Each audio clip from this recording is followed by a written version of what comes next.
Bago po tayo magsimula, huwag kalimutan na mag-like, share and subscribe. Ngayong araw sa Papa Dudut Stories, may mga bagay na minsan ay hindi na kailangang hingin pa bago natin ibigay. Kabilang na po rito ang respeto. Sa mundo, mas madaling manghusga kesa rumespeto. Nakakalimutan natin ang ating mga sariling kakulangan at mas itinutuon ang atensyon sa kung ano man ang mali ng ibang tao. Naghahanap tayo ng pag-uusapan, pagchichismisan at naghahanap tayo ng mamalaitin dahil ayaw natin na tayo yung maging biktima ng maling sistema. Naiinis tayo kapag hindi tayo nirerespeto pero tayo ang unang nagdadamot nito sa iba. Bago sana natin hamakin ang iba ay tignan po muna natin ang ating mga sarili sa salamin. Dahil sa mundong ating ginagalawan, hindi lang tao at mga hayop ang dapat bigyan ng respeto. Dear Papa Dudut, magandang araw sa inyo at sa lahat ng ating mga ka-online. Gusto ko lamang sabihin sa inyo na number 1 fan ako ng inyong programa. Lagi po ako nakasubaybay sa mga kwentong pinapadala sa inyo ng kapwa ko mga listeners. Ako nga pala si Cory. 26 years old, isa akong public teacher sa probinsya namin. Daily habit ko na ang pakikinig sa programa ninyo sa online. Nakakatanggal ng stress sa buhay ang mga true to life stories na mga ka-online natin. Sa kwentong ibabahagi ko ay hindi ko nasasabihin kung saan ako nakatira dahil ayokong mahusgahan ng probinsya namin dahil sa kwento kong ito. Hindi typical na romance story ang ibabahagi ko. Hindi rin hangad na matakot ang mga tagapakinig mo. Siguro sa halip na takot ay mas kailangan ko ang kanilang pangunawa. Papa Dudut, hindi naging madali para isulat sa akin ang kwento kong ito. Pero siguro ay kailangang marinig ninyo ang kwentong ito para na rin maging aware ang iba sa mga bagay na pwede palang mangyari sa mundo. Baka sakaling makarelate din sila sa pinagdadaanan ko. Nagsimula ito nang pumasa ako bilang isang guro. Nakapagtapos ako sa isang kilalang university sa Maynila. Kung tutuusin ay dapat ay alam ko na kung ano ang magiging plano ko sa buhay. Ngunit natagpuan ko na lamang ang sarili kong tila naliligaw. Target ko noon na makapasok sa top 10 ngunit hindi ako pinalad na mapabilang dito. At dahil nga doon ay tila ba hindi ko na alam kung ano ang tatahakin ko sa buhay. Alam ko na naging guro na ako pero bakit hindi ako masaya? Akala ko kapag naipasa na ang board exam may magiging okay na ang lahat. Pero bakit para bang hindi ko alam kung saan daan ako pupunta? Kung saang pinto ako papasok? Ano nga ba ang susunod kong hakbang? Nalito ako noon, Papa Dudut. Ang malaking mundo ng Maynila ay parang unti-unting lumiliit. Parang nasasakal na ako sa syudad na humulma sa pagkatao ko.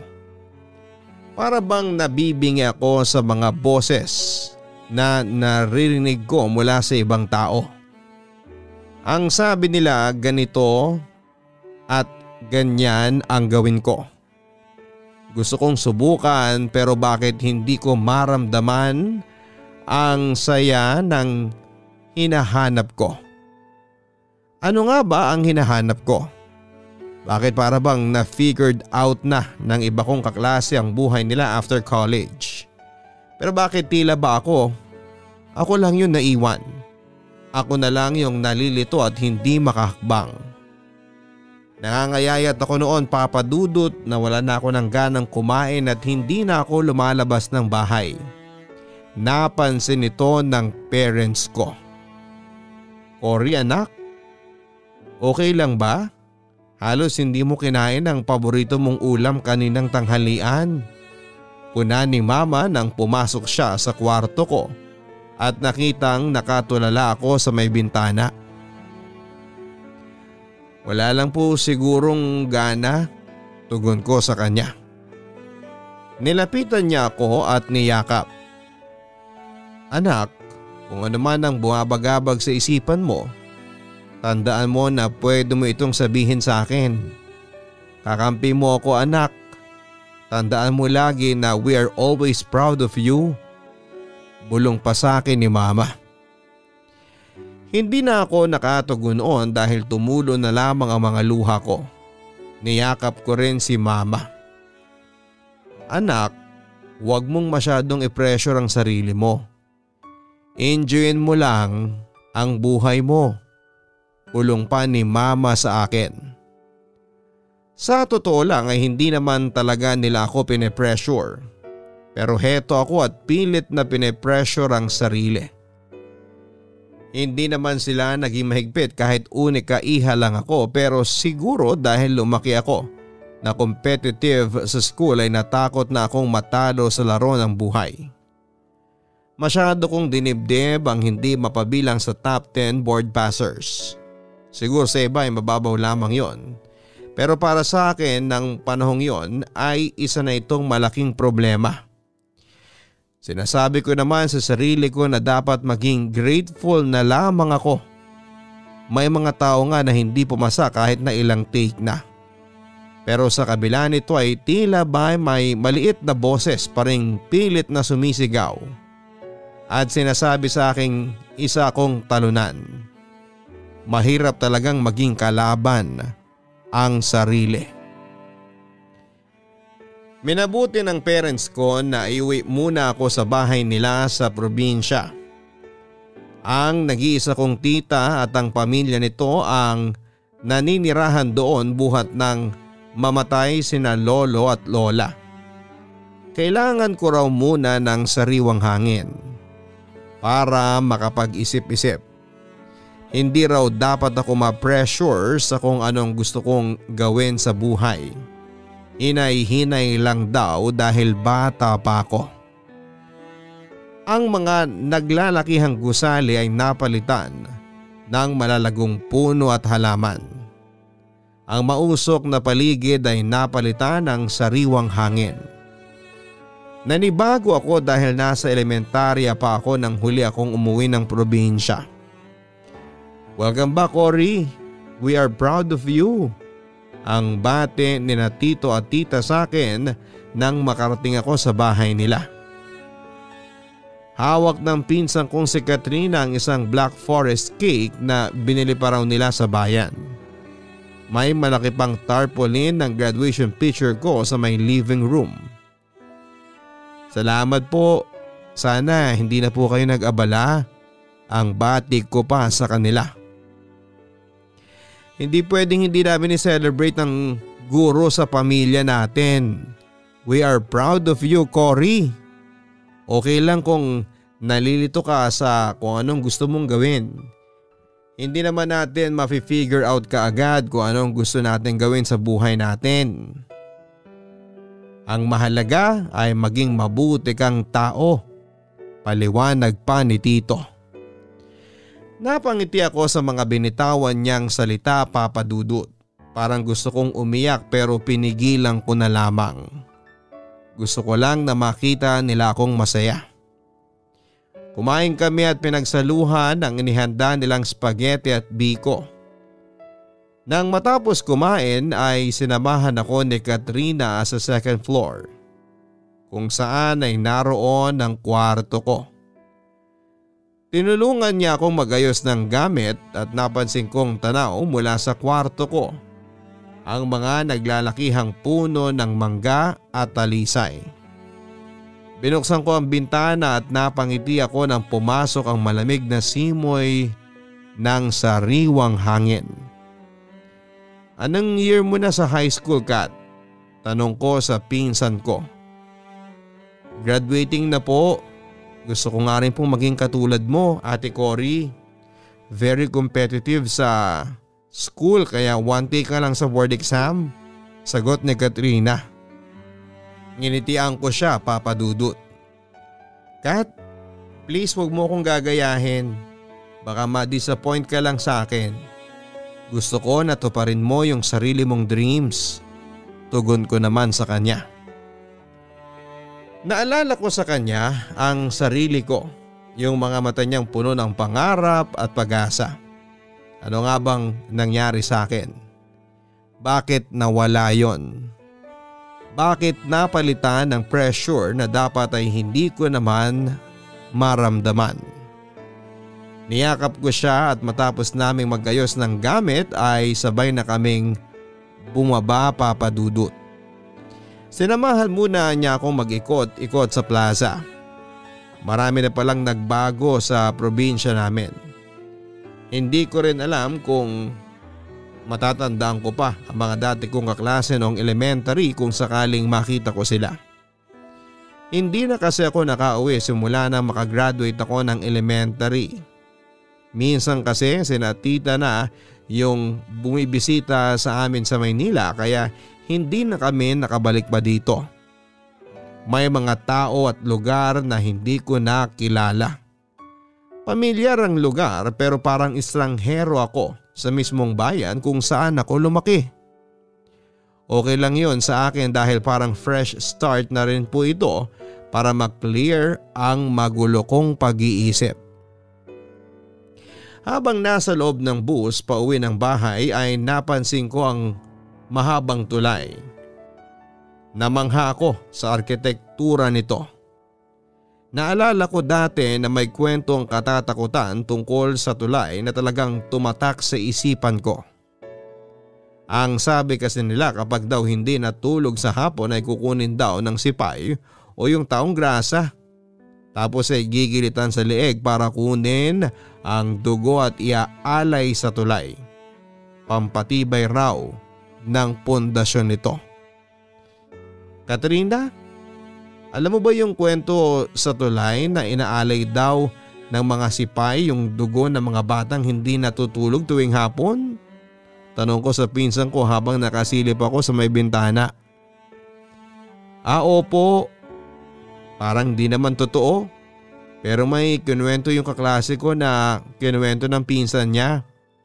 Mas mukhang makatotohanan yun kumpara sa sipay stories. Gabi na raw noon tapos pinsan na lang niya at isang matandang babae ang lula ng bus. Nang dumaan daw sa tulay yung bus ay may biglang pumara. Boses babae raw. Nagulat yung driver kaya tumigil yung bus. Lalaki yung pinsan niya tapos hindi naman boses matanda yung nagsalita. Pagsisimula pa ni Katrina. Sino raw yung pumara? Tanong ko sa kanya. Heto na nga.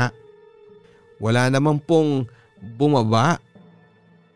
Nagtaka yung pinsan niya at yung matanda dahil sila lang naman yung pasahero. Nasa may gitnang nakaupo yung pinsan niya tapos nasa likod ng driver yung matanda. Lumipat yung pinsan niya sa tabi ng matanda dahil natakot. In-inspection pa raw ng konduktor isa-isa yung mga upuan pero walang nakitang ibang sakay. Pinaandar ulit ng driver yung bus tapos ilang minuto lang ang lumipas nang biglang may pumara ulit. Mas malakas at malinaw na ang boses ng babae. Ngunit wala naman silang nakita. Natakot yung pinsan niya kasi parang nasa likod lang nila yung pumara.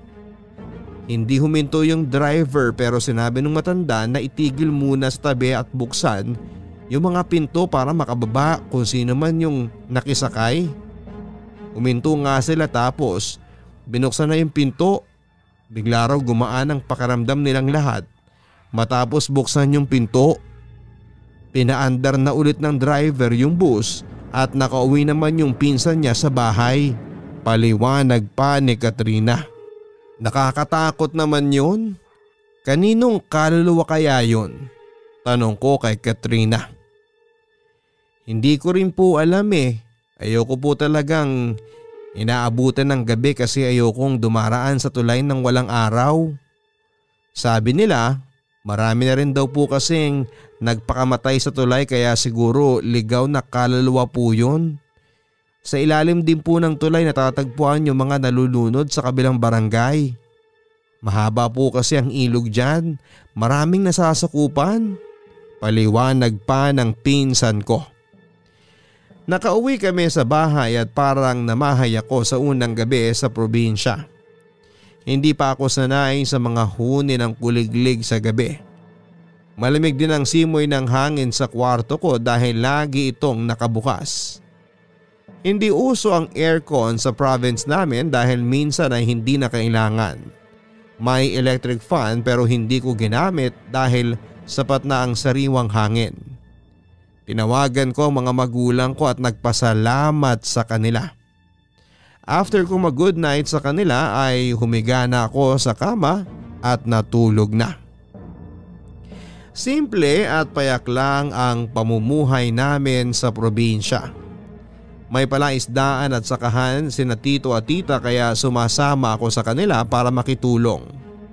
Paglipas ng araw ay tila ba nag-i-enjoy na ako sa probinsya. Sinamahan din ako ni Katrina sa ilog kung saan sila naliligo ng mga kaklase niya kapag may libreng oras. Ang ilog ding yon ang bumabahay sa ilalim ng tulay na dinaanan namin noong isang araw. Sa pinuntahan namin ay may mga maliliit na bukal sa paligid ng ilog. Maganda po ang tanawin dahil aakalain mong may mga mini swimming pools. Nadatnan namin ang mga batang naliligo sa ilog. Pumukaw sa atensyon ko ang isang batang babae na nakaupo lang sa may batuhan. Tinatanaw lamang nito ang ibang batang nagtatampisaw. Nagtataka ako kung bakit hindi siya sinasali ng mga ito. Habang busy sa pagtatampisaw si Katrina ay nilapitan ko ang bata. Kayumanggi ang balat nito at nakasuot ng itim na bestida. Kulot ang buhok nito na hanggang balikat. Parang nakalimutang magsuklay. Ayaw mo bang makipaglaro sa kanila? Usisa ko sa kanya. Minsan kasi talaga ay likas ang pagiging pakialamera ko sa mga nakapaligid sa akin. Nakatungo lang ang bata at hindi niya magawang tingnan ako sa mata. Hindi nila ako sinasali. Hindi raw ako katulad nila. Bulong niya. Kumunot ang noo ko sa sinabi niya. Nagtaka ako dahil hindi ko naiintindihan yung sinasabi niya. Ate Cory, hindi ka ba maliligo? Tanong sa akin ni Katrina. Nilingon ko si Katrina. Sige mamaya na lang. Enjoy ka lang dyan. Tugon ko sa kanya. Nilingon ko ulit ang bata ngunit nawala na siya sa pwesto niya. Kinilabutan ako kasi nagpalingalinga pa ako sa paligid pero hindi ko na siya makita pa. Nilapitan ko si Katrina. Kat, nakita mo ba yung batang kausap ko kanina? Yung nakaupo sa may batuhan? Tanong ko sa kanya. Opo. Ang bilis nga pong tumakbo nang kausapin mo ko eh. Bakit po? Tanong niya sa akin. Wala naman. Sige, ligo na tayo. Ay ako pa sa kanya.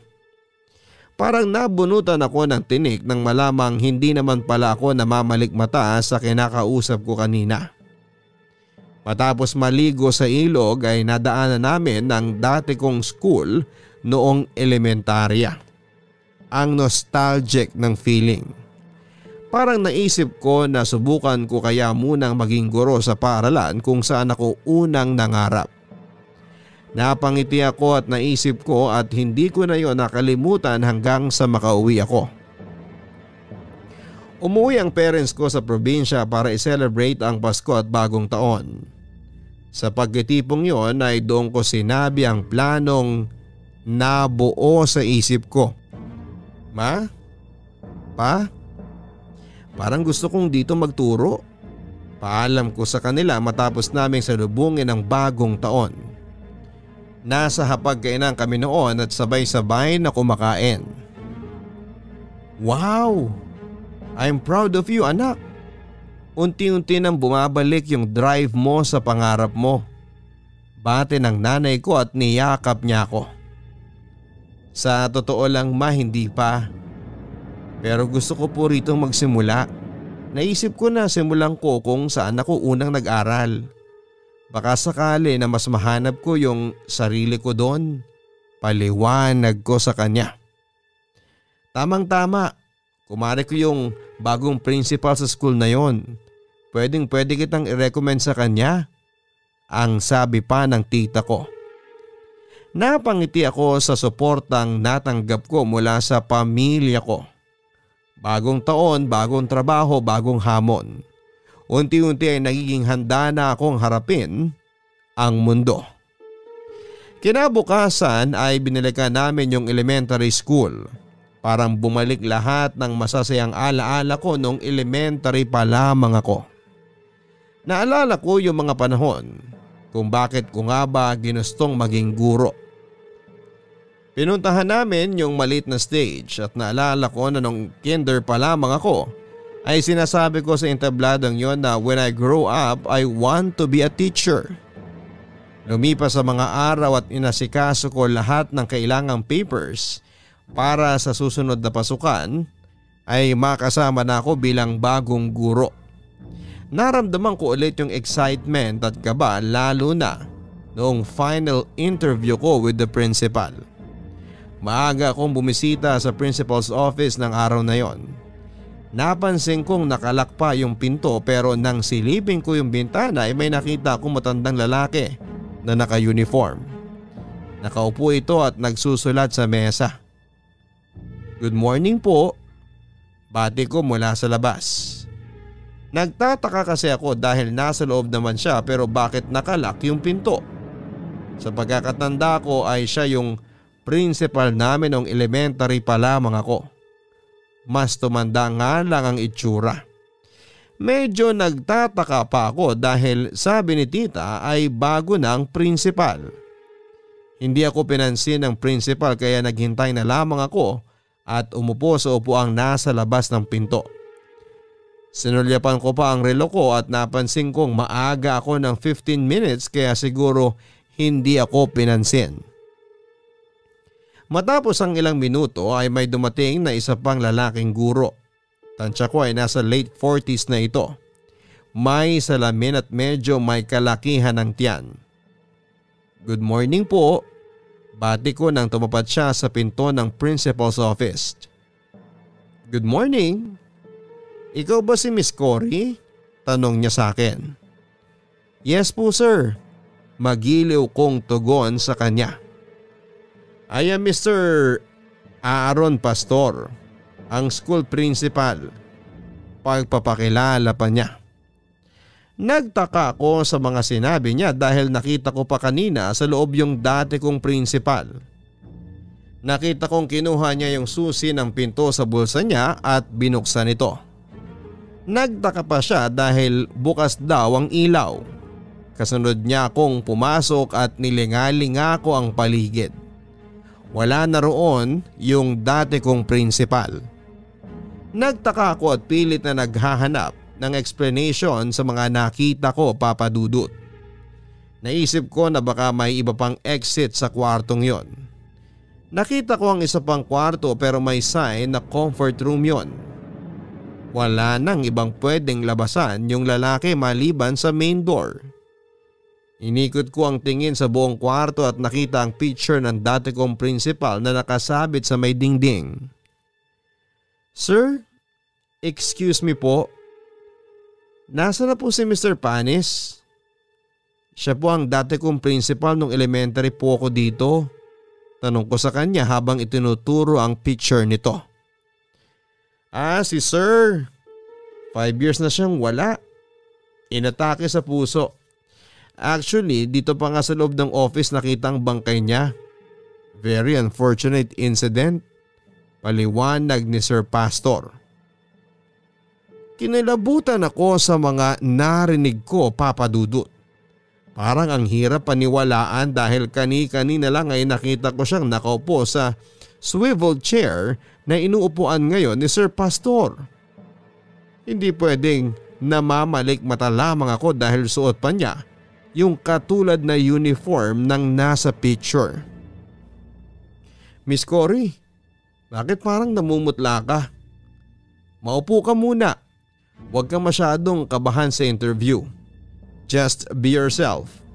Puna ni Sir Pastor at umupo na ako sa silyang katapat ng kanyang mesa. Huminga ako ng malalim at sinantabi ko muna ang mga nakita ko. Nagtataka lang ako dahil umagang umaga pero nakakita ako ng multo. Sa totoo lang ay first time ko yon. Ngunit hindi ako nagpatalo sa takot. Ginalingan ko pa rin sa interview ko at feeling ko naman ay na-impress ang principal sa mga sagot ko. Itinuro na niya sa akin ang mga papeles na kailangan ko para ipasa sa HR. Natapos ang interview at nagmadali akong umuwi at nakalimutan ko na yung nakita ko dahil naging masaya ang araw na yon para sa akin.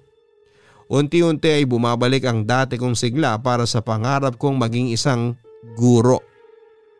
Natanggap ako sa trabaho at agad ko yung binalita kina tita at sa parents ko. Masaya sila para sa akin, Papa Dudut. Ngunit dahil graduating na si Katrina, siya naman ang mag-aaral sa Maynila para kumuha ng kursong accounting.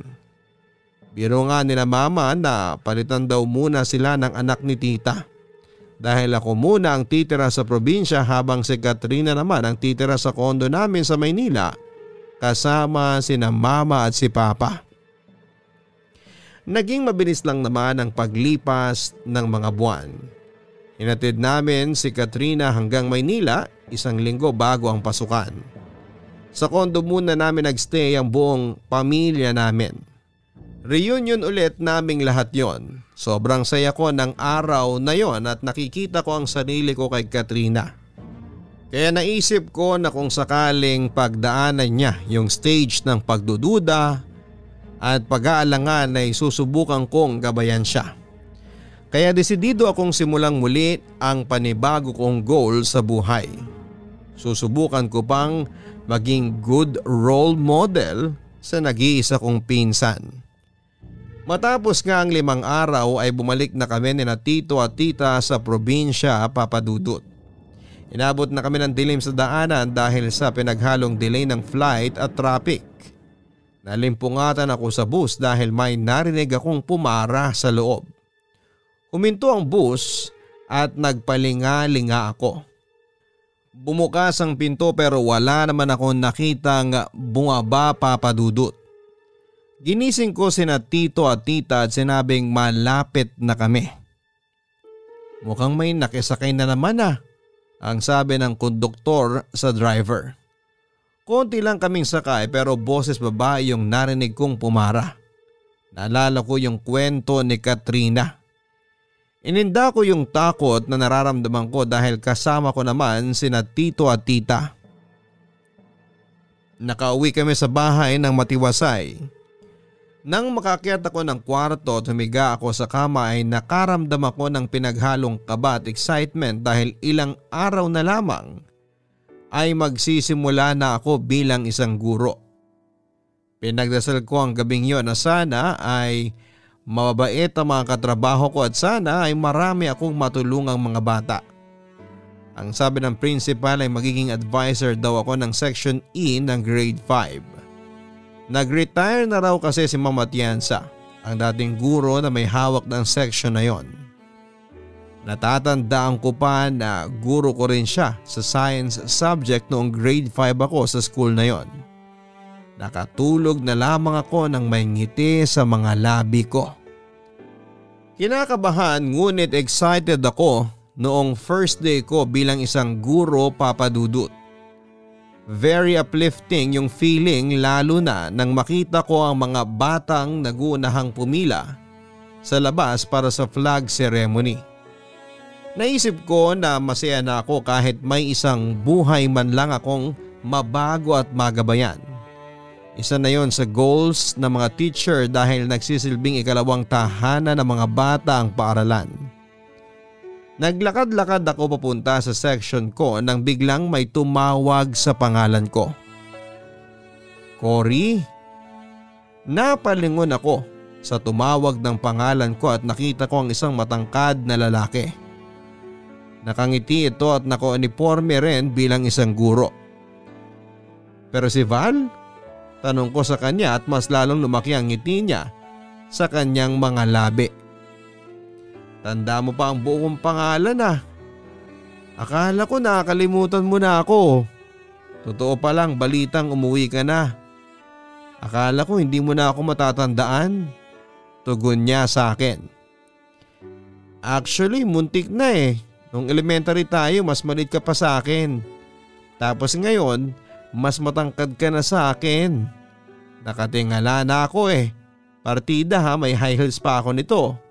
Tugon ko sa kanya. Ang tagal na nating hindi nagkita, kumusta ka na? Tanong niya sa akin at napansin kong nangungusap ang mga mata niya habang nakatitig sa akin. Eto, bumalik ulit dito. Gusto kong magturo sa school natin kung saan ako unang nangarap bilang teacher. Ikaw, kumusta ka na? Tanong ko rin sa kanya. New hire din ako katulad mo. Parehas pala tayo ng moto. Ganyan din kasi ang reason ko kung bakit dito ako nag-apply. Ang coincidence lang na dalawa yung bakanting slot tapos tayo pa yung alumni na nakakuha. Paliwanag niya. Ang swerte natin. Tugon ko sa kanya. Sabay na tayong umuwi mamaya ha. Yun ay kung walang susundo sa'yo. Tanong niya sa akin. O sige ba? Tugon ko. Sabay na kaming naglakad sa pila. Ang section na tuturuan niya ay ang section A ng grade 6. Natuwa ako dahil may kakilala na ako sa paaralan. Si Percival o si Percy ay kaklase ko nung elementary. Siya yung palaging escort sa school dahil bata pa lamang ay meron ng angking kagwapuhan. Ako naman yung laging class president at muse. Para rin kaming aso at pusa kung magtalo noong mga bata pa lamang kami. Nagsimula ang flag ceremony at ipinakilala kaming mga bagong guro. Nang matapos ang ceremony ay sinamahan ko ang mga estudyante ko para simulan ang first subject ko. Napansin ko lang na may isang absent sa klase. Nagtaka ako dahil first day ng klase ay may absent na kaagad ako. Minarkahan ko na lamang na absent yung bata sa records ko. Makukulit ang mga batang hawak ko sa section E. Mabilis mawala ang focus nila sa mga tinuturo ko. Naisip ko na kailangang may diskarte ako sa mga susunod na araw. Gusto kong makuha ang tiwala nila para sundin nila ako. Nasa kalagitnaan ako ng klase nang biglang pumasok ang isang bata. Good morning po. Sorry po, late na naman. Bate ng batang nasa pinto. Nagulat pa ako nang makita siya dahil siya yung batang nakita ko sa may ilog noon.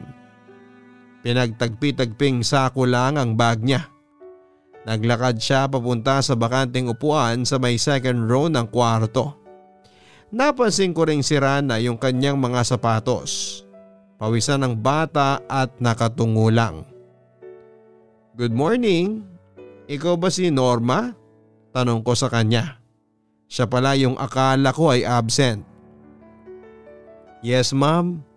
Tipid na sagot niya habang iniiwasan pa rin akong titigan sa mata. Nilapitan ko siya. Pwede bang malaman kung bakit late ka? Tanong ko sa kanya. May biniktima lang po yan kagabi kaya hindi ka agad nakapasok. Singit ng batang Roger ang pangalan. Nagtawa na ng buong klase. Roger, hindi ko gusto yung sinasabi mo. Mag-sorry ka kay Norma. Puna ko. Di sorry po, sarkastikong tugon nito. Naglakad lang po kasi ako, tugon ni Norma habang nakatungo pa rin. Gusto kong tumingin ka sa kausap mo kapag nagsasalita ka. Puna ko sa kanya. Tumingala siya at nagtama ang mga mata namin. Parang bigla akong nalungkot sa mga mata niya na tila naluluha. Nagtaka lang ako dahil itim na itim ang mga yon. Umiwas ulit siya ng tingin at tumungo. Kung maaari, ayoko nang may nahuhuli sa klase ko. May premyo ang walang late at absent sa katapusan ng school year ha? Paliwanag ko sa kanila. Ano pong premyo? Sunod-sunod na tanong ng mga bata. Pwede na ba sa inyo ang new shoes? Tanong ko sa kanila. Sa totoo lang ay hindi ko naman talaga plano yung magbigay ng premyo pero nang makita ko yung sapatos ni Norma ay nahabag ako sa kanya. Karamihan sa estudyante ko ay talagang kakikitaan ng hirap sa buhay. Magandang motivation na rin ang papremyo para ganado silang pumasok. Nagsigawa ng mga estudyante. Para silang ginanahan at napangiti ako dahil napukaw ko ang kanilang atensyon. Natapos ang buong araw ng pagtuturo, nakakapagod pero fulfilling. Nasa faculty room ako at nakita kong hinihintay ako ni Percy. Atenda kita sa motor. Tanong niya sa akin nang makalabas ako ng faculty room. Pumayag naman ako. Pinhiram niya ako ng extra helmet. Napangiti ako dahil may bitbit pala siyang extra helmet. Sinabihan ko si Percy na dumaan muna kami sa bayan. Sinabi ko sa kanya na magbibigay ako ng prizes habang nagtuturo para ganahan ng mga estudyante. Pinaalala pa niya sa akin na wala pa kaming sahod. Ngunit sabi ko sa kanya na supportive naman ang parents ko kaya paniguradong bibigyan nila ako ng allowance. Mahalaga ang pera pero nang panahong yon ay mas mahalaga sa akin ang makatulong sa buhay ng mga estudyante ko. Nang makabili ako ng mga kailangan ko ay hinatid niya ako sa bahay at ipinakilala ko siya kina tita bago siya umalis.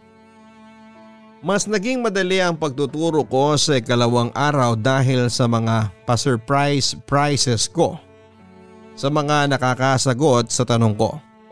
Ganado ang mga bata ngunit katulad ng dati ay late pa rin si Norma. Sinabi niya ulit na malayo talaga ang bahay nila.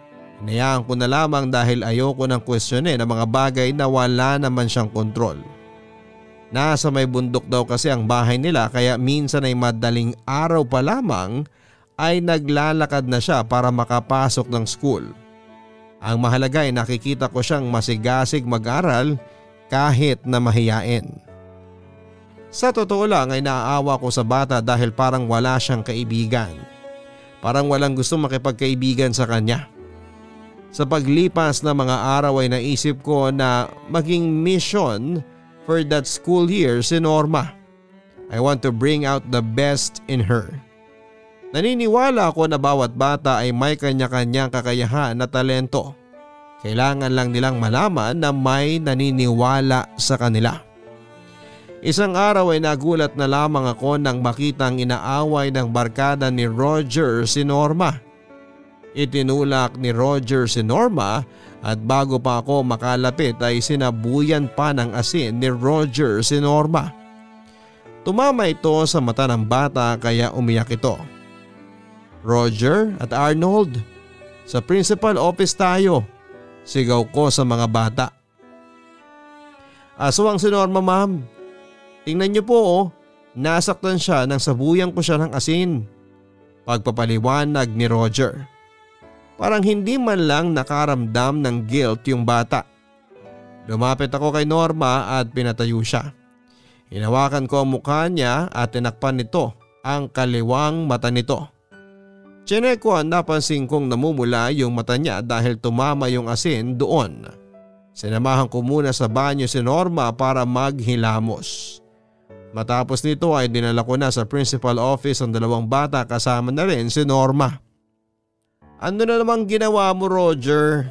Dinamay mo pa si Arnold? Tanong ni Principal Pastor. Parang maamong tupa ang mga bata habang nakaupo sa silya. Nasa kaliwa ng principal ang mga ito habang nakaupo kami ni Norma sa tapat ng mga ito. Sabi po kasi ni nanay, takot ang aswang sa asin kaya sinabuyan ko po si Norma. Paliwanag pa ni Roger. Sino ba nagsabi sa inyo na aswang si Norma? Tanong naman ng principal. Totoo po sir. Nasaktan nga po siya ng sabuyan namin kanina ng asin eh. Nakita po ni Ma'am Cory. Itinuro pa ako ni Arnold kaya tumingin sa akin ang principal. Nakita ko po na tumama yung asin sa mata ni Norma. Natural po na masasaktan yung bata kaya namula ang mata niya. Paliwanag ko sa principal. Kahit sino Roger masasaktan dahil sa ginawa ninyo. Paliwanag pa ng principal. Sino ba nagsabi sa inyo na aswang si Norma? Tanong ko sa mga bata. May kumakalat po kasing balita na kaya raw po namamatay ang mga alagang hayop namin ay dahil may gumagalang aswang. Nagsimula lang naman daw po nang dumating dito ang pamilya ng dayong yan eh. Paliwanag pa ni Arnold. May mga pruweba ba kayo? Tanong ng principal. Tumahimik naman si Arnold. Kapag may mga matandang nagkakasakit, nakikita po sa labas ng bintana yung nanay ni Norma. Kid pa ni Roger. Nakita ba nilang naganyong aswang yung nanay ni Norma? Tanong naman ng principal. Hindi po, tipid na tugon ni Roger. Anong basehan natin sa chismis na yan? Tanong ng principal. Para sa inyo, ano bang itsura ng aswang? Tanong ko sa mga bata. Mapula po ang balat tapos maraming pangil. Paliwanag ni Roger. Matalim din po ang mga titig tapos mahaba at matutulis ang kuko. Dagdag pa ni Arnold. Sige nga, tingnan nyo si Norma. Ganun ba ang itsura niya? Tanong ko sa dalawang batang lalaki. Tinitigan nila si Norma. Hindi po, cute nga po siya eh. Tugon ni Arnold. Siniko naman siya ni Roger. Napansin kong mas lalong tumungo si Norma. Napangiti naman ako pati na ang principal. Pero ang sabi ng nanay, ang aswang daw po ay anyong tao sa umaga tapos nagpapalit ng anyo sa gabi. Ang sabi pa ni Roger. Nakita ba ninyo nagpalit ng anyo si Norma? Tanong ng principal. Hindi po, sabay na tugon ni Roger at ni Arnold. Teacher Cory, gusto mo bang ipatawag ang mga magulang ng dalawang ito? Tanong ng principal. Nahihintakutan ang dalawang bata at biglang nakiusap na huwag na raw gawin yon dahil papaluin daw sila ng kani-kanilang mga magulang. Huwag na lang po sir, pero gusto kong humingi sila ng tawad kay Norma. Gusto kong matutunan nilang huwag maniwala basta-basta sa mga chismis. Matuto rin sana silang magbigay ng respeto sa lahat. Gusto ko po na simula ngayon ay isasali na nila sa mga laro nila si Norma. Maliwanag ba yon? Sabay baling ko sa mga bata. Opo, sabay na tugon ng dalawang batang lalaki. Mag-sorry na kayo kay Norma, ang sabi pa ng principal. Sorry na Norma, sabay na tugon ni na Roger at ni Arnold. Natapos ang usapan namin sa principal's room.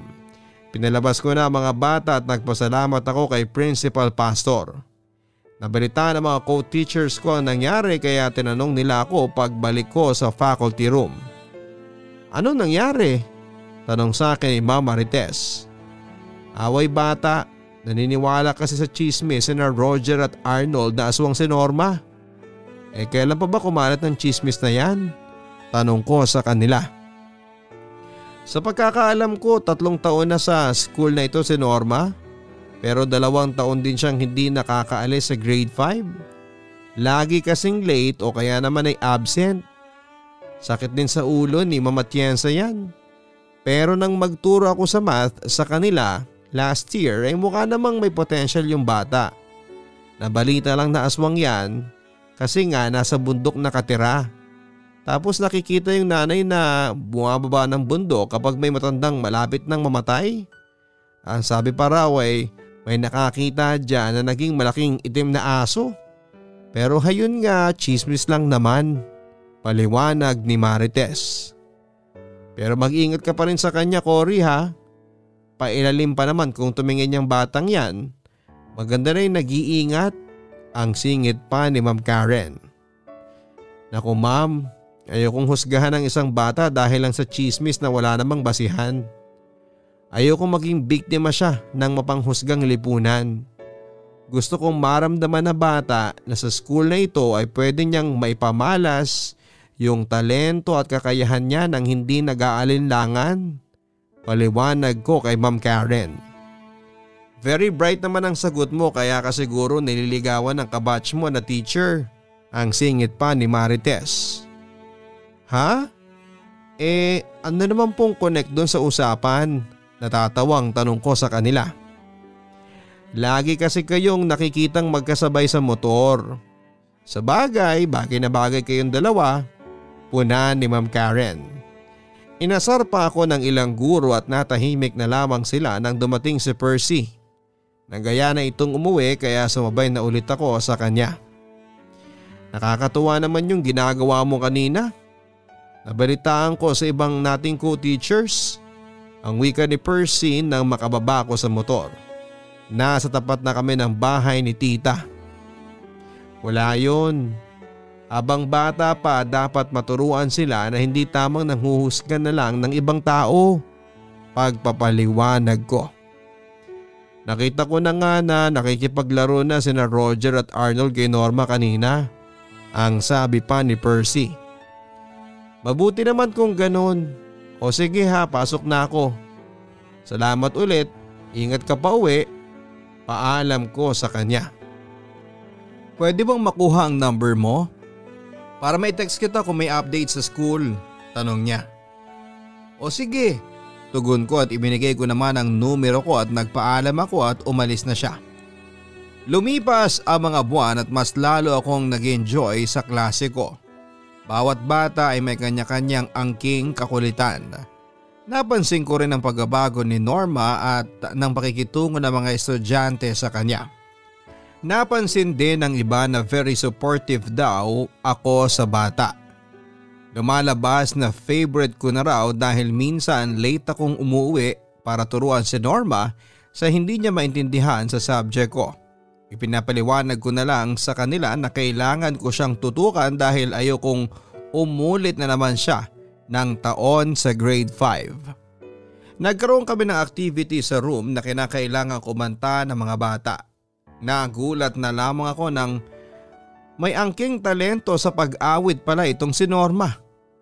Kaya minotivate ko ang bata na sumali sa darating na foundation day. Tumanggi pa siya noong una pero umuo rin nang dahil sa kakapilit ko sa kanya. Naging busy ang buong school sa foundation day kaya kanya-kanyang practice kada tapos ng klase ang mga bata. Sinisiguro namin mga teachers na hindi sila aabutin ng gabi. Katulong din namin ang ibang parents sa pag-aayos ng magiging costume ng mga bata at sa pag-aayos ng decorations. 2 araw bago ang foundation day ay lumapit sa akin si Norma. Nagwo-worry siya dahil wala pa siyang costume na isusuot sa singing contest. Matapos ang klase ay inaya ko si Norma sa bahay para makahanap kami ng kakasya na damit para sa kanya. Walang tao sa bahay noon dahil nasa bayan sina tito at tita. Nagpaalam ako sa kanila na may estudyante akong hahanapan ng costume. Sinabi ni na tita na may mga pinaglumaang damit naman si Katrina kaya wag na raw akong bumili pa. Nag-tricycle kami ni Norma papunta sa bahay at sinabi ko sa kanya na may mga pinagliitan na gown ng pinsan ko. Dumating kami sa bahay at dire-diretso akong pumasok sa pinto. Nagtaka ako dahil naiwan siya sa labas na nakatungo lang. Anong ginagawa mo dyan? Tanong ko sa kanya. Sabi po ni inay bawal daw po pumasok ng bahay kapag hindi pa ako sinasabihang pumasok. Sagot niya habang nakatungo. Ganun ba? Oo siya, pasok na ikaw sa bahay. Sagot ko. Inabad niya ang luma niyang sapatos at saka dahan-dahang hinakbang ang mga paa niya papasok ng pinto. Inaya ko siya sa second floor kung saan ay naroon ang mga damit ni Katrina. Tuwang-tuwa si Norma nang makita ang mga damit ni Katrina. Pinagsukat ko siya ng mga damit at naaliw siya dahil kasya sa kanya mga lumang dress ng pinsan ko. Napili niya ang isang puting dress. Sunuklayan ko siya at nilagyan ng kaunting makeup bago ko siya pinaharap sa salamin. "Maganda ka, Norma, ngumiti ka palagi ha," ang sabi ko sa kanya. Parang naluha siya nang marinig niya yon. "Salamat po, ma'am. Ngayon ko lang po talaga naramdaman yung ganito. Salamat po sa pagbibigay ng halaga sa akin kahit na hindi naman po ninyo ko kaano-ano," tugon niya sa akin. Pinigilan ko ang mga luhang gustong kumawala sa mga mata ko. Nang mga panahong yon ay parang si Norma ang naging sagot sa mga tanong sa isip ko. Si Norma at ang mga batang matutulungan ko pa ang dahilan kung bakit gusto kong maging guro. Niyakap ko siya ng mahigpit. "Galingan mo, Norma. Manalo ka man o hindi, ang mahalaga ay ibibigay mo ang best mo," ang sabi ko pa sa kanya. "Opo, ma'am. Gagalingan ko po para sa inyo," tugon niya. "Norma, galingan mo para sa sarili mo. Naniniwala ko pati ang mga kaklase mo na magaling ka at may chance kang manalo," paliwanag ko sa kanya. "Salamat po ulit," tugon niya. "Pupunta ba ang mga magulang mo para makita ang performance mo?" tanong ko sa kanya. "Abala po sila sa pangangahoy kaya hindi ko na po sila aabalahin. Ang isang araw po na hindi nila pagkatrabaho ay parang katumbas na rin po ng hindi namin pagkain sa isang araw. Naiintindihan ko naman po yun. Ang mahalaga ay naroon ka po, ma'am," tugon ni Norma. Matured na mag-isip para sa kanyang edad si Norma, Papa Dudut. Siguro nga ay kinakailangan niya dahil na rin sa hirap ng buhay. Lalo kong naisip na mas maging thankful sa kung ano man ang meron ako dahil may mga taong salat kahit sa mga pangunahing pangangailangan para mabuhay. "Kapag nanalo ka sa contest, ibibili kita ng sapatos na pamasok ha. Promise ko yun," ang sabi ko sa kanya at niyakap niya ako. Inilagay ko sa paper bag ang napili niyang damit. Kumuha rin ako ng pinaglumaang puting sandals ni Katrina at ibinigay kay Norma. Sabay na kaming buwaba ng kwarto at ipaghahanda ko pa sana ng merienda si Norma ngunit tumanggi na siya. Gusto na rin niyang umuwi dahil baka abutin siya ng dilim sa daanan. Sinabi ko sa kanya niyahatid ko na lamang siya ngunit tinutulan niya ito. Hindi raw pumapasok ang tricycle sa bahaging yon ng bundok. Nag-aalala ako sa kanya dahil ayoko naman siyang maglakad pa uwi. Nasa gitna ako ng pag-iisip nang may marinig akong busina mula sa labas ng bahay. Binuksan ko ang pinto at nakita ko si Percy sa labas sakay ng motor. Nagtaka pa ako bakit siya nasa labas pero hindi ko na yon pinansin dahil ang mahalaga ay may mapapakiusapan na akong maghatid kay Norma. "Hi Cory, hi Norma. Ano yung bitbit mo, Norma?" tanong niya. "Bigay po ni ma'am. Costume ko po para sa contest," sagot naman ni Norma. "Percy, pwede bang humingi ng favor? Pwede mo bang ihatid si Norma sa kanila? Alam ko na kalabisan na yon pero babawi na lang ako sa iyo," pakiusap ko pa kay Percy. "Naku po ma'am, huwag na po. Kaya ko naman pong lakarin yon," ang tutol pa ni Norma. "Lalong hindi ako papayag. Sige na Percy, please. Kahit ako na magbayad ng gas mo," pakiusap ko sa kanya. "Hindi mo na ako kailangang bayaran.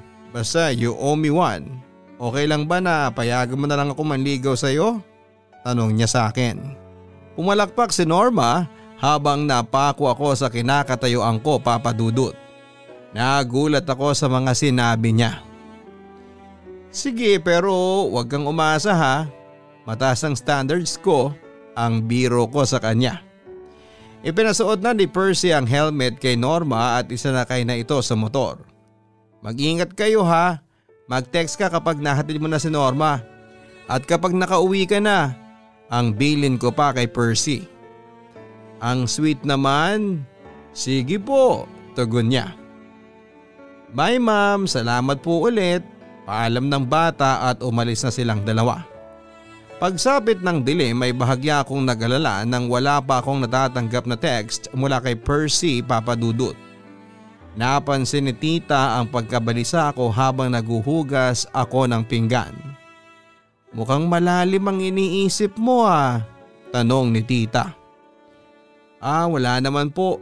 Nagwo-worry lang po kasi ako, hindi pa nag-text si Percy. Kung naihatid na po niya yung estudyante namin, tugon ko.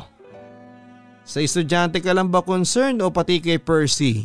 Tanong sa akin ni tita. Siyempre po, sa kanya rin po, tugon ko sa kanya. Ano bang status ninyong dalawa? Lagi kanyang hinahatid tapos mabait ding bata, magalang pa. Galing din sa prominenteng pamilya. Nakakatuwa nga dahil sa halip na sa Maynila magturo ay minabuti ring maging public school teacher. Bihira na kasi sa ngayon ang mga bagong graduate na bumabalik sa kanilang pinanggalingan. Kaya proud ako sa inyong dalawa ni Percy. Paliwanag ni tita. Sa totoo lang tita, gusto na nga po niyang umakyat ng ligaw. Pero sa ngayon ay kaibigan lang talaga ang turing ko sa kanya. Ang kwento ko. Hindi mo naman kailangan pilitin ang sarili mo. Mas makikita mo nga sa proseso ng panliligaw kung malinis ba ang intensyon niya sa iyo. Ang payo pa ni tita. Sasabihan ko rin po sina mama at papa na may balak ng manligaw sa kanilang unika iha. Ang sabi ko pa. Feeling ko naman ay sosuportahan ka naman ngayon dahil nakatapos ka na. Hindi ka rin naging pasaway nung nag-aaral ka pa lang. Paliwanag ni tita.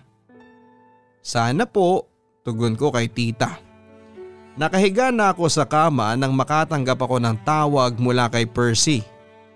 Hello Percy, nakauwi ka na ba? Nag-aalala ang tanong ko sa kanya. Nakauwi na ako, wala palang signal kung saan nakatira si Norma. Medyo nakakatakot din yung lugar kasi masukal at hindi nga kasya yung tricycle dahil makipot ang daanan. Paliwanag pa ni Percy. Salamat talaga dahil pumayag ka sa favor ko ha. Nga pala, bakit pala pumunta ka kanina sa bahay? Sakto yung paghingi ko sa iyo ng pabor. Tugon ko sa kanya. Nag-aalala kasi ako sa iyo. Nabalitaan ko kasi sa mga co-teachers natin na dinala mo sa bahay ninyo si Norma. Ang wika pa ni Percy. Bakit ka naman mag-worry? Tanong ko sa kanya. Kasi may bahagi sa isip ko na nag-aalala na paano kung totoo yung balita kay Norma. Kaya para mawala yung pag-aalala ko, pinuntahan kita sa bahay mo. Sagot niya. Siguro naman nawala na ang pag-worry mo dahil hindi naman totoo yung balita kay Norma. Bata lang siya. Paliwanag ko sa kanya. Siguro si Norma bata lang pero yung pamilya niya hindi ako sigurado. Seryosong tugon naman ni Percy. Paano mo nasabi? Tanong ko sa kanya. Palubog na kasi ang araw nang maihatid ko si Norma. Natakot ako sa maliit na community nila sa bundok. Lahat sila ang sama ng tingin sa akin. Nang buksan ko ang headlights ng motor ko, tumama yung ilaw nito sa mata ng isang kapitbahay nilang nakatingin sa akin. Hindi man lang nasilaw. Akma sana itong lalapit pero pinigilan ni Norma at sinabing guro niya ako. Hindi ko alam kung may gagawin siya dapat sa akin pero kinabahan talaga ako ng mga oras na yon. Napatitig ako sa refleksyon ko sa mata niya at nakita kong baliktad yun. Doon na ako nagmamadaling magmotor. Buong biyahe feeling ko may nakasunod na malaking ibon kaya nagpalagay ako sa parents ko ng bawang at asin sa labas ng pinto ng bintana. Paglalahad pa niya sa akin. Baka naman ibon lang yun pero masaya ako na ligtas kang nakauwi. Baka hindi lang sanay sa outsiders ang komunidad nila roon. Paliwanag ko pa. Ang sabi nila baliktad daw ang refleksyon ng tao sa mata ng isang aswang. Dagdag pa ni Percy. Madilim na kaya baka namamalikmata ka lang. Giit ko sa kanya. Maiba tayo. Seryoso ko sa sinabi ko kanina ha? Ang wika pa ni Percy. Ako rin eh. Seryoso rin ako sa sagot ko. Pumapayag akong ligawan mo ko. Nakangiti kong tugon sa kanya. Salamat. Pwede ba kitang ayain sa birthday ng father ko? Sa sem break naman yung birthday niya eh. Gusto ko lang ayain ka ng maaga. Ang wika pa ni Percy. O sige, walang problema. Tugon ko sa kanya. Nagpaalam na ako sa kanya dahil maaga pa ang pasok namin bukas. Masaya ako na may nakilala akong katulad ni Percy sa probinsya. Hindi ko inaasahang marami palang surprises ang pamamalagi ko sa probinsya, Papa Dudut. Dumating ang araw ng Foundation Day at naging abala kaming mga teachers sa pag-organize ng event. Kabado rin ako para sa performance ni Norma. Parang ako na yung tumayo bilang stage mother niya, Papa Dudut. Nang dumating ang part ng singing contest ay agad kong pinuntahan si Norma at ako yung nag-make up sa kanya. Tumulong din ang ibang teachers para ayusan siya ng buhok. Natuwa ako dahil all-out support ang mga co-teachers ko kay Norma. Nang tawagin ng host ang pangalan niya ay naglakad na si Norma sa gitna ng entablado. Nagulat ang lahat dahil mukha siyang anghel sa suot niyang puting bestida at puting sapatos. Nakatali rin ang kanyang buhok at napangiti ako dahil gusto kong mabura sa isip ng mga taong makakakita sa kanyang chismis tungkol sa kanya. Gusto kong makita nila kung anong nakita ko kay Norma. Isang batang puno ng pangarap at pag-asa sa buhay. Inawit niya ang kantang Munting Tinig. Pumalakpak agad ako sa una pa lamang niyang pagbigkas ng lyrics. Namangha ang lahat sa aking talento ni Norma. Nagpalakpakan ang lahat nang makatapos siyang umawit. Narinig ko pa ang ilan na nagko-comment na malanghel ang itsura at boses ni Norma. Kinawayan ko pa si Norma mula sa ibaba ng stage at kumaway din siya pabalik. Kita ko sa mga mata ni Norma na masaya siya. Sana nagkaroon na siya ng confidence na harapin ang mga taong humuhusga sa kanya. Ako na yata, Papa Dudut, ang pinakamasayang guro ng araw na yon nang tawagin ang pangalan ni Norma bilang first place sa singing contest. Naghiyawan ang mga tao at nagsipagpalakpakan. Sobrang saya ko talaga ng araw na yon. Kagaya ng pinangako kay Norma ay binili ko siya ng bagong sapatos. Dinala ko siya sa bayan kasama si Percy. Para kaming isang maliit na pamilya kung titignan mula sa malayo. Sinabi sa akin ni Norma na pagkatapos na lang daw ng sem break niya ito isusuot para hindi ka agad maluma. Dumating ang sem break at nagkaroon ako ng kaunting pahinga mula sa pagtuturo. Siyempre may mga paperworks pa na dapat tapusin pero masaya ako sa kaunting pahinga na ito at sinabi ko sa buong klase na mamimiss ko silang lahat. Sana pagbalik nila ay masipagan nila lalo na sa pag-aaral. Nangako rin ako sa kanila na may mga surprises pa ako para sipagin pa silang mag-aral. Katulad ng pinangako ko kay Percy ay sumama ako sa bahay nila para ipagdiwang ang birthday ng father niya. Maraming dumalo na prominenteng tao. Siguro dahil bahagi ng isang political clan si Percy. Ipinakilala niya ako sa father niya at alam kong dito na niya namana ang facial features niya. May lahi silang Espanyol. Happy birthday po, bati ko sa ama niya. So you must be Cory? Tanong ng father niya. Yes po, tipid kong tugon. Kumusta ang panliligaw ng ano ko? May pag-asa pa? Tanong sa akin ng father niya. Natigilan ako at nakaramdam ng hiya. Joke lang, no pressure iha. Just enjoy the night. Paliwanag ng father niya at umalis na ito. Pasensya ka na sa father ko ha, mahilig kasi yung mag-joke kahit na hindi nakakatawa. Gid pa ni Percy. Okay lang, tugon ko. Inaya niya ako sa veranda at umupo kami sa may table doon. Matanong lang, political pala ang family nyo? Are you planning na tumakbo rin katulad nila? Tanong ko sa kanya. Sa totoo lang wala Gusto ko lang yung simpleng buhay. Bahala na sina Kuya Ron. Bunso naman ako kaya no pressure sa akin. Ipinaliwanag ko naman na kay Papa na hindi ko hilig ang politika. Paliwanag ni Percy. Nalaman ko rin na 3 pala silang magkakapatid. Dumaan ang gabi at mas nakilala ko ang pamilya niya. Sa kabila ng marangya nilang buhay ay nanatili silang simple at walang yabang sa katawan. Umanga ako sa kanya, nang lumalim na ang gabi ay hinatid ako ni Percy sa bahay. Sinabi ko sa kanya na siya naman ang iimbitahan ko para sa isang hapunan sa mga susunod na araw. Pumayag siya bago siya umalis. Nang gabing yun ay nagkaroon ako ng kakatuwang panaginip. Nasa loob daw ako ng isang bus. Dapit hapon sa labas ng bintana ay kitang-kita ko ang magandang kulay na ipinentas ng langit habang lumulubog ang araw. Pinaghalong pula at kahel ang kulay na yon. Walang ibang lula ng bus maliban sa akin at kay Norma. Hi ma'am, bati niya sa tabi ko. Ngumiti ako sa kanya.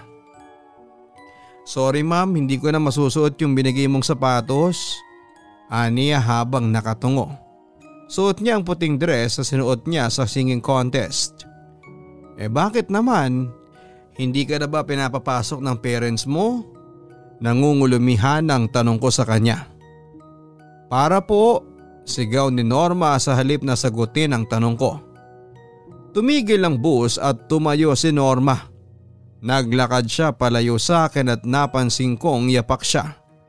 Saka ko lang din napansin na basa siya. Tumutulo pa sa sahig yung tubig mula sa kanyang damit. Lumingon muli siya sa akin, Papa Dudut. Salamat ma'am. Hanggang dito na lang po ako. Sagot niya at buwaba siya sa bus. Nalimpungatan ako mula sa pagkakatulog, Papa Dudut. Tinignan ko ang orasan sa dingding ng kwarto ko. 4:00 pa lang ng umaga yon. Naisip ko na siguro ay miss ko na ang batang yon dahil matagal na kaming hindi nagkikita. Bumalik muli ako sa pagtulog. Kinabukasan ay nagising na lamang ako sa tunog ng cellphone. Tinignan ko ito at nakitang si Percy ang tumatawag. 10:00 na ng umaga at umupo ako sa kama bago sinagot ang tawag nito. Hello? Good morning. Bati ko sa kabilang linya. Cory, huwag kang mabibigla sa mga sasabihin ko ha. Pero patay na si Norma. Tugon ni Percy. Natigilan ako sa aking narinig. Para bang hindi agad na-absorb ng utak ko yung mga sinabi niya. Anong ibig mong sabihin? Nangangatal na tanong ko sa kanya. Wala na si Norma. Nagkayayaan sila kahapon ng mga kaibigan niyang maligo sa ilog. Biglang lumakas ang agos at natangay si Norma. Nalunod yung bata Kaninang umaga lang natagpuan ang katawan niya malapit sa tulay. Paliwanag pa ni Percy. Naalala ko ang aking panaginip. Umaguluhol na lamang ako at hindi na ako nakatugon sa mga sinabi ni Percy, Papa Dudut. Yun na yata ang pinakamasakit na araw sa buhay ko. Naalala ko ang mga ngiti ng bata. Nag-uumpisa na siyang mangarap ngunit tinangay lamang yon ng malaking agos. Nang hapong yon ay nagplano kami ni Percy na bumisita sa bahay ni Norma. Dumaan muna kami sa bayan para bumili ng kandila at mga bulaklak. Inaya namin ng ibang guro ngunit ayaw nila dahil natatakot daw sila. Ipagdarasal na lang daw nila ang kaluluwa ng bata. Ayaw ko naman silang pilitin. Paalala lang, pupunta tayo ron para makiramay. Huwag na huwag kang tatanggap o kakain ng kahit na anong pagkain na iaalok sa iyo. Paalala pa ni Percy bago namin tinahak ang daan papunta kina Norma. Mula sa sementadong daan ay naging malubak at maputik ang lupang aming dinaraanan. Naging mas marahan ang pagpapatakbo ni Percy ng motor. Minsan ay napapahawak ako sa malapad nitong balikat, ngunit madalas ay niyayakap ko na lamang siya upang hindi ako malaglag sa kinakaupuan ko. Ang mga bahay na aming dinaanan ay naging mangilan-ngilan na lamang hanggang sa naging puno na lamang at mga halaman ng aming nakikita. Naging mas makipot ang daanan. Naalala ko ang sirang sapatos ni Norma at ang pawisan niyang itsura kapag pumapasok tuwing umaga. Malayo din ang nilalakad niya para makapasok lamang sa eskwelahan. 4:00 pa lamang ng hapon kaya panatag ang loob ko na hindi kami aabutin ng dilim. Ilang saglit pa ay natanaw ko na ang mga kubo. 3 kubo lang ang naroon at pare-pareho nangyari. Nakaangat sa lupa ang mga kubo at may 5 baitang na hagdan para makapasok sa pinto. Itinuro ni Percy na ang kubo sa gitna ay ang bahay ni Norma. Sa labas nito ay naroon ang isang kahong yari sa pinagtagpi-tagbing plywood. Laman ng kahong yon ang sadya namin. Kapag tinapik ka nila, tapikin mo rin pabalik ha. Huwag kang aalis nang hindi mo nagagawa yon. Tanda raw yun ng tipo kanila. Kapag hindi mo ginawa pabalik, baka kunin ka nila. Bilin ng kasambahay namin yun ang sabihin kong pupunta tayo dito. Ang bilin pa sa akin ni Percy. Bumaba ako sa motor at tinanggal ang suot na helmet. Pinagmasdan ko ang paligid at nakaramdam ako ng awa, bakas ang kahirapan sa kapaligiran. Parang hindi rin inabot ng kable ng kuryente ang bahaging yon ng bundok.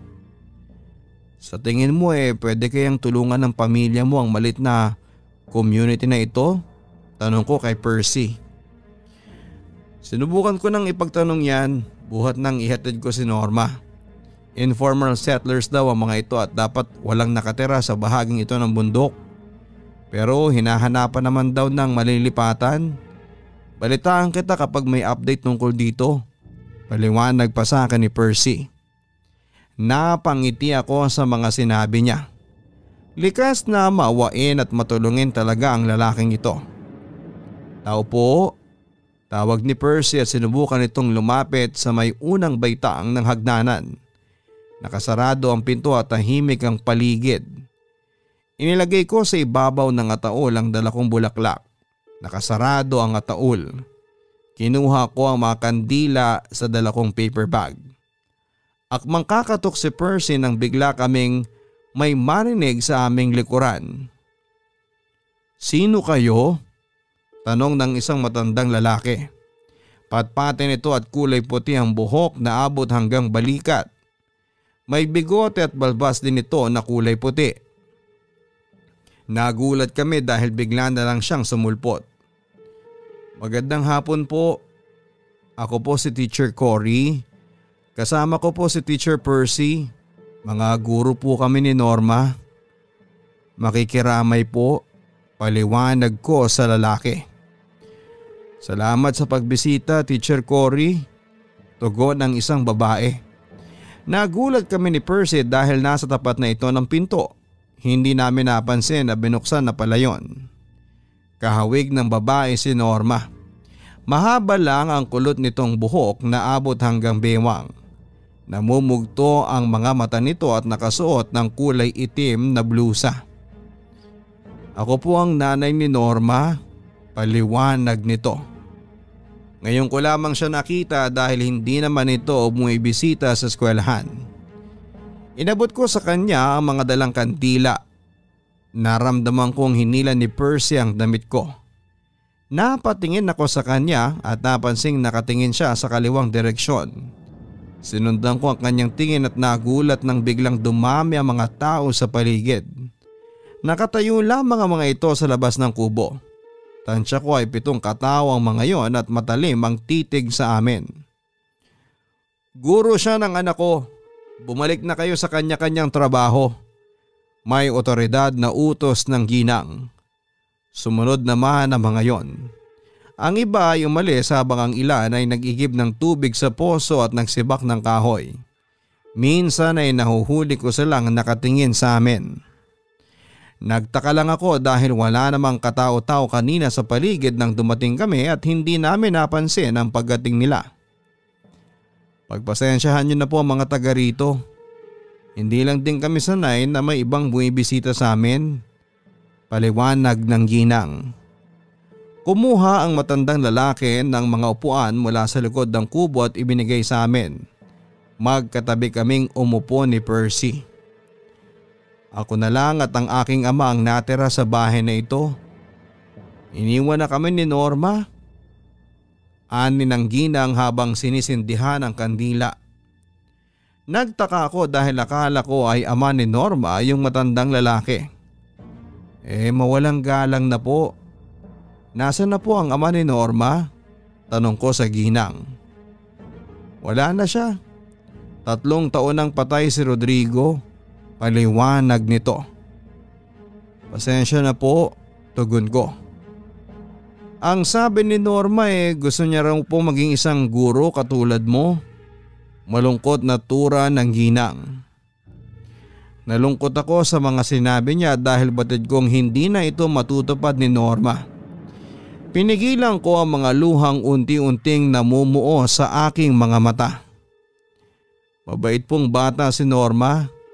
Tahimik siya pero maaasahan sa mga gawain sa paaralan. Ang sabi ko sa ginang. Lumapit sa akin ng ginang at tinapik-tapik ako sa balikat. Ma'am, salamat po sa pagmamalasakit sa aking anak. Tugon nito. Umalis ito at lumapit muli sa ataol ni Norma. Nagulat ako sa ginawa ng ginang. Nakatinginan kami ni Percy at baka sa mukha nito ang pag-aalala. Minuwestra pa nito na tapiking ko rin sa balikat ang ginang ngunit hindi ko alam kung papaano. Tumayo ako sa upuan at lumapit sa ginang. Tinapik-tapik ko rin ang balikat nito. Condolence po, bulong ko. Gusto po ba ninyo ng makakain? Tanong sa akin ng ginang. Umiling-iling ako pero tumayo ito at pumasok ng kubo. Naiwan ako sa harapan ng ataol at umusal ako ng maikling panalangin. Hindi ko na napigilang mapaluha. Hindi ko akalaing hindi na pala kami magkikita ng favorite student ko. Thank you Norma. Kahit sa maliit na panahong pinagsamahan natin, pinaremind mo sa akin ang dahilan kung bakit ako naging guro. Pangako na marami akong batang tutulungan. Ikaw ang naging sagot sa mga tanong ko. Naging malinaw sa akin ang lahat. Sana masaya ka na sa kabilang buhay. Doon wala na mga taong mapanghusga. Bulong ko habang nakatitig sa ataol. Bumalik ako sa upuan at niyakap ako ni Percy dahil hindi ko pa rin mapigilan ang pag-iyak. Nagulat kami nang biglang bumuhos ang ulan. Mabuti na lang at may silong sa bahay kung saan ay nakaburo lang bangkay ni Norma. Bumaba ng kubo ang nanay ni Norma dala ang isang plato. Kumain po muna kayo. Offer niya sa amin ang sinukmani. Nahihiya man ay tinanggihan namin ito ni Percy. Malakas ang ulan, baka gusto po ninyo magkape. Tanong ng ginang sa akin. Hindi na po, aalis na rin po kami. Tugon naman ni Percy. Pero mas lalong lumakas ang ulan. Nagulat kami dahil nababasa na rin kami kapag umiihip ang hangin. Ilang katao ay sumilong din sa kubo. Nakaramdam ako ng kaba dahil nakatitig ang ilan sa aming dalawa ni Percy. Madilim ang langit dahil sa pagbuhos ng ulan. Humina lamang ito ng kaunti ay tiyak na aalis na kami. Ngunit ilang minuto pang lumipas bago ito tumila. Nang ambo na ay nagpaalam na kami. Hindi ko rin gustong abutin ng dilim dahil sa walang poste ng kuryente sa daanan. Dito muna kayo magpalipas ng gabi. Ayan ang isang lalaki nagsisibak kanina ng kahoy. Oo nga, madulas ang daan, sang-ayon ng ilan. Huwag nyo nang guluhin ang isip ni Teacher Cory. Bisita ko siya kaya masusunod kung ano ang gusto niya. Suhestyon ng ginang. Nagpaalam na kami ngunit humaharang sa daan ang mga kapitbahay. Kanina ko pang sinasabi na bisita ko siya. Giit ng ginang sa mga taong nasa paligid. May diin ang mga salita niya. Nagbigay daan naman ang mga taong ngunit ang tatalim na mga titig nila. Kinakabahan ako sa mga kinikilos nila. Sumakay kami sa motor at lumapit ang ginang sa amin. Mga ma'am at sir, kapag buwaba na kayo, pakiusap ay wag na po kayong lilingon. Huwag kayong mag-alala. Babantayan po namin kayo para hindi kayo madisgrasya. Ani ng ginang. Nagtaka ako sa mga huling salitang binitawan niya. Nagpaalam na kami sa kanya at pinaandar na ni Percy ang motor. Madulas at maputik na ang daanan at dahan-dahan lang ang pagmamaneho ni Percy. Nasa gitna kami ng daan nang bigla kaming makarinig ng kaluskos na sumasabay sa amin mula sa mga punong nasa magkabilang gilid namin. Nakarinig din kami ng malakas na pagaspas ng ibon mula sa ibabaw namin. Animoy sumasabay sa amin ang kaluskos at pagaspas. Hinigpitan ko ang yakap ko kay Percy, Papa Dudut. Kapit ka lang, Cory. Sundin mo ang sinabi ng ginang. Wag na wag kang lilingon. Ang bili nito sa akin. Kinabahan ako at nakaramdam ng takot lalo na kapag sumasagitsit ang kidlat sa langit. Nagdasal ako na sana ay ligtas kaming makauwi. Kinabahan ako nang makaramdam ako ng animoy malapit na sa bato ko ang pagaspas ng malaking ibon. Ipinikit ko na lamang ang aking mga mata. Huwag kang lilingon, Cory. Ulit ni Percy sa akin. Nakahinga lamang ako ng maluwag nang maramdaman kong hindi na lubak-lubak ang dinaraanan namin. Binuksan ko ang aking mga mata at nagpasalamat ako kay Percy. Nahatid niya ako sa bahay at nagpasalamat ako sa kanya. Tawagan mo ako kapag nakauwi ka na, ha? Ang billing ko sa kanya. Oo naman, pero pwedeng humingi ng favor? Tanong niya sa akin. Ano yun? Tanong ko sa kanya. Maglagay ka ng asin at bawang sa labas ng bintana mamaya. Para na rin sa ikapapanatag ng loob ko. Aniya. O sige, gagawin ko. Tugon ko. Nang makapasok sa bahay ay ginawa ko naman ang bili ni Percy, Papa Dudut. Bago ako pumasok ng kwarto ko, tumunog ang cellphone ko at nakatanggap ako ng tawag mula sa kanya. Nakauwi ka na? Tanong ko sa kanya. Oo, ginawa mo ba ang bilin ko? Tanong niya. Oo naman, tugon ko. Cory, may aaminin ako sa iyo. Kanina habang nasa daan tayo ay napatingin ako sa side mirror ng motor ko. May napansin akong kumidlat. Sa magkabila nating side ay hinahabol tayo ng dalawang malaking aso. Nakita ko na binubugaw ng malaking ibon ang dalawang yon para hindi tayo masunggaban. Hindi ko alam kung ano yung nakita ko pero pakiwari ko ay binabantayan tayo ng mga magulang ni Norma. Masaya ako na hindi mo ito nilingon dahil ayokong matakot ka. Paliwanag pa ni Percy. Hindi ko alam kung ano ang dapat maramdaman. Hindi ako makatulog, laman pa rin ng isip ko si Norma. Hindi ko na ulit makikita ang batang nagsisimula pa lang mangarap. Batid ko namang aksidente lang ang lahat at wala akong kontrol sa mga nangyari. Sapat na sa aking makapagpaalam siya kahit sa panaginip. Ngunit natakot din ako, Papa Dudut, pero mas nanaig yung lungkot ko sa pamilyang iniwan ni Norma. Ayokong husgahan ang pagkatao ng pamilya niya pero masaya ako na ligtas kaming nakauwi. Hindi naman kami napahama kaya sino ako para husgahan sila? Sino ako para husgahan ang pamilyang nagluluksa? Hindi ko na ulit makakasama si Norma pero alam kong marami pang batang katulad niya na kailangan ng tulong ko. Nang mga sumunod na araw ay humingi ako ng updates kay Percy patungkol sa tulong na pwedeng ibigay sa pamilya ni Norma.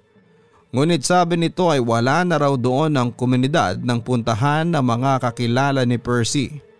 Mukhang umalis na raw at halos wala nang iniwang bakas. Wala na rin kaming nabalitaan tungkol sa pamilya ni Norma. Parang bigla na lang silang naglaho.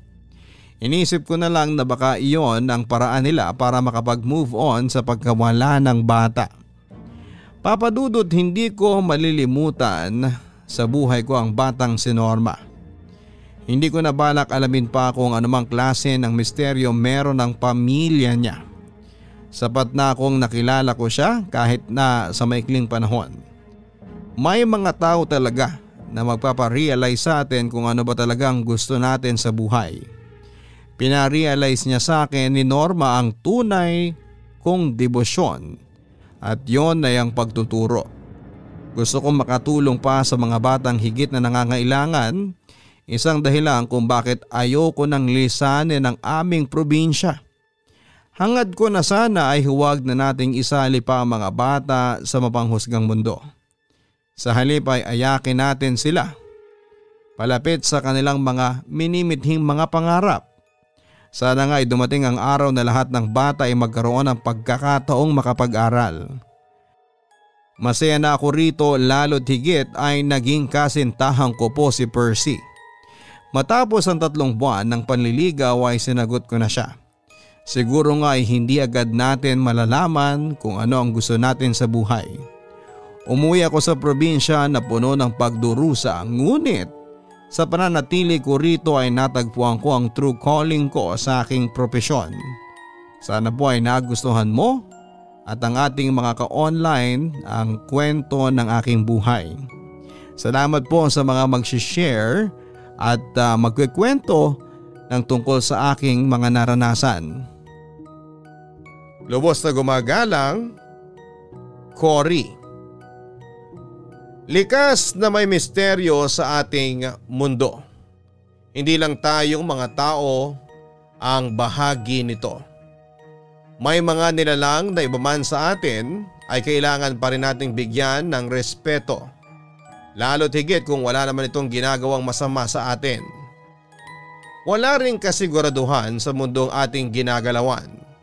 Hindi naman kasi talaga natin agad na mafi-figure out ang mga gusto natin. Normal lang na matakot at mag-alinlangan. Ngunit sa panahong walang kasiguraduhan, huwag sana tayong matakot na kilalanin ang ating mga sarili. Buksan ang isipan sa bagong lugar at mga bagong taong nakikilala po natin. Sa gitna ng ating paglalakbay sa agos ng buhay, huwag sana nating kalimutan ang 3 mahalagang bagay. Ang respeto, pangunawa at pagmamahal. Hanggang sa muli, ako po si Papa Dudut. Don't forget to like, share and subscribe. Maraming salamat po. Ang buhay ay mahiwaga,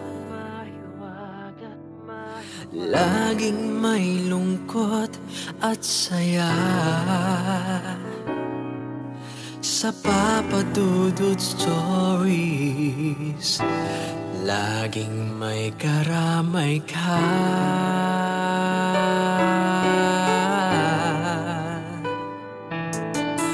Mga problemang kaibigan, dito ay pakikinggan ka. Sa Papa Dudut Stories, kami ay iyong kasama.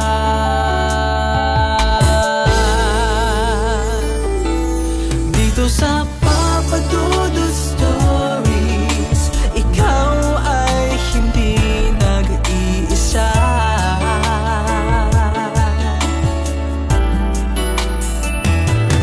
Dito sa Papa Dudut Stories, may nagmamahal sa'yo.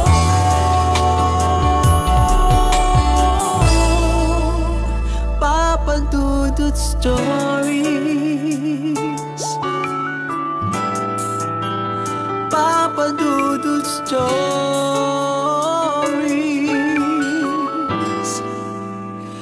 Papa Dudut Stories.